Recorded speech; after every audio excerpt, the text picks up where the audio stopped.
My name is Jennifer Reynolds, and I'm the 11th District Council member, and I'm here at the Lexington Public Library, the Marksbury Family Branch here on Village Drive. I'm joined by the manager of the library, Jenny Smith. How are you today? Good, thank you. Happy to be here. We did a council comment here right before the old library was torn down.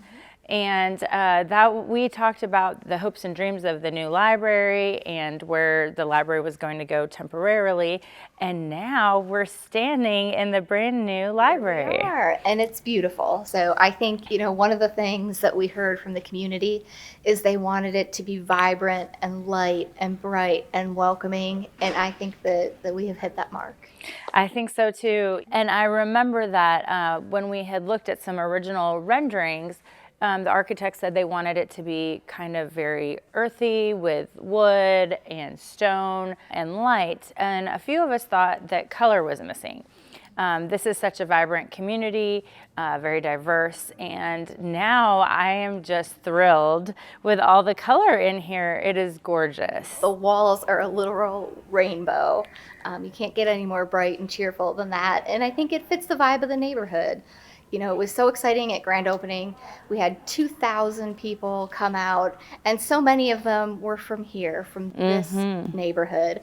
And it was just exciting to see them come out and use the building and watch everybody's faces just break out into a big smile when they walked in and saw it with the skylight and all the natural light from the windows and all of that. So definitely really happy that it turned out so beautifully. I feel like the Lexington Public Library really is giving a gift to this part of town, to the whole city, but especially to this part of town here in the 11th District, where the location is so important because people can walk here. It's near a bus stop, it's on a main road, and when we talked about years ago, where should the library go, you all asked the public, where do you want the library in this area? And everybody said in the exact same spot. I want to just, give a shout out to the Lexington Public Library for taking it so seriously, doing their homework and their research and figuring out where their next big project was going to be. And then I'm grateful that they chose this branch, like you said, private and public funding. And I'm just really thankful that council was able to give $1 million of the CARES funding to this project. And that's something that I'm really proud of and glad that we could be a small participant in.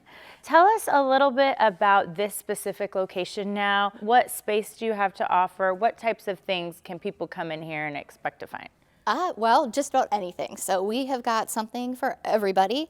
One of the things that we heard when we went out, we did those community surveys, those community engagements to find out not only where the library should be, was also what do you want it to have? What do you want us to be doing? And we heard a lot of you're doing amazing things. We want more of it. We want you to have more space to do that. And also we want you to do new things. So I think we've kind of combined, the best of the old and the new here. We have, of course, your traditional library things. So we've got 30,000 brand new books that people can come and check out. Kids, adults, the largest Spanish language collection in the system. Awesome. We have meeting rooms that are available on a walk-in basis and for the public to reserve ahead of time. So one of the spaces we have will seat up to 150 people, and it can be divided in half. We've got smaller study rooms.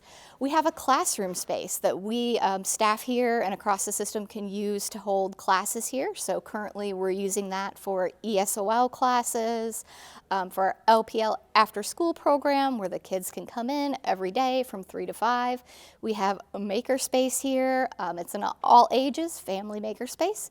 So you can come, you can use a 3D printer, a sublimation printer, which is where you can print on special paper and then transfer it to things like t-shirts and tote bags. So if you're doing a family reunion or something like that, you can make your own swag. It has kits that we've put together that are STEM and STEAM kits that can be checked out and used in the makerspace that families can do together. And there's a wide range of kits that they can do.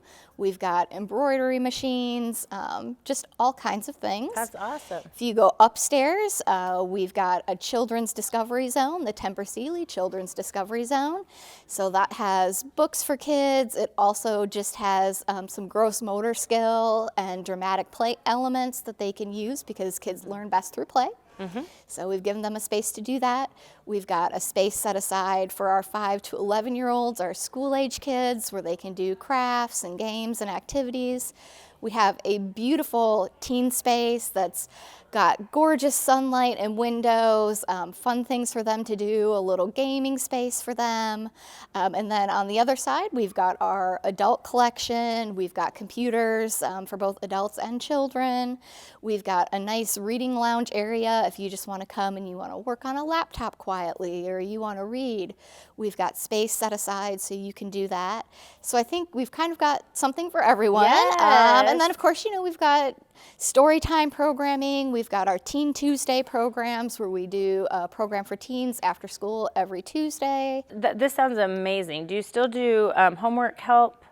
So we do. It is under LPL After School now, so just Okay. a little name change. But Okay. they get a snack, they get help with homework, they can do an activity with a staff member or volunteer to give them just a safe place to be and to be engaged at learning. We've got STEM activities that we do with them. Okay, very good. I know a lot of people in the community were using that, so I was wondering if that was absolutely. still available. There's a lot of immigrants that live around here and use this library. What types of services do you have for them available? And if there's people coming in here speaking another language, what offerings do you have for them? So I think one of the coolest things that we're doing is we actually have a gallery space that we're using to really try to focus on art from the immigrant community here so that when people come in, they can see themselves first thing represented in that. If you are a Spanish speaker, we do have Spanish speaking staff. We've got a significant number of bilingual staff so that you'll be able to get help in your home language. If you're a speaker of another language, we do have some French and Swahili speaking staff, and then we're all well adept at using Google Translate or helping people as best as we can. We have conversation groups, so we have an English language conversation group if you're wanting to practice your English skills. We're starting a Spanish language conversation group. Raul Garces, who many of you are probably familiar with, he was at the former Village location. Yes. Is going to be starting that up for folks who want to learn some basic Spanish skills. We've had a lot of requests for that, so we're going to do that. We hold classes twice a week, just English language learning ESOL classes taught by volunteers and library instructors. So we've got all of those things available. That's great. And if someone comes in maybe from the neighborhood and they don't understand their child's homework assignment or they don't understand something that they received in the mail, I know before that was something that people could come and get some help with that. Is that still the case? So we do have the LPL after school from 3 to 5. That's every day, Monday through Friday. So if they want to come over after school, they can get help with homework assignments.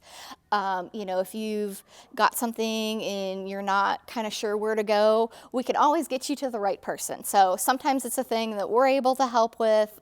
Sometimes it's something that we're not a lawyer or a doctor, but we can certainly get you to the resource that you need and point you in the right direction so that you can get started to solve whatever challenge you're having. Well, that's good to know, and you all are always very accommodating, and so I appreciate that in the way that you work with the community.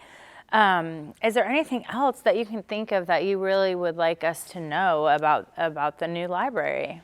I think, just come, walk around, see it, enjoy the space. This was a space built for the community. We want it to serve the community to the best of its ability. So come, walk around, tell us what you think. Let us know if there's things that you would like us to do that we're not currently doing. Come to some programming. If you go to our website, www.lexpublib.org, You'll be able to see all of our programming. We have programming for kids, for families, for adults, all kinds of super fun things. All of those things that we wanted to be able to do at the former Village location and just didn't have the space either to do or to expand, we're doing. So come and join us and see what we've got going on. If you see these spaces, you will understand. I think I might set up shop here and do some work from the library since it's so close to my house and it's such a beautiful place. We would love to have you. So you might be able to find me here during the week, and I hope people will come and will frequent this place and take advantage of the books and the space and all the creative things to do. I've never used a 3D printer before, so I might have to check that out. It's pretty cool. It's pretty amazing. I just want to thank Jenny for her willingness to do this interview. Thank you for having me. Thank you for joining us today.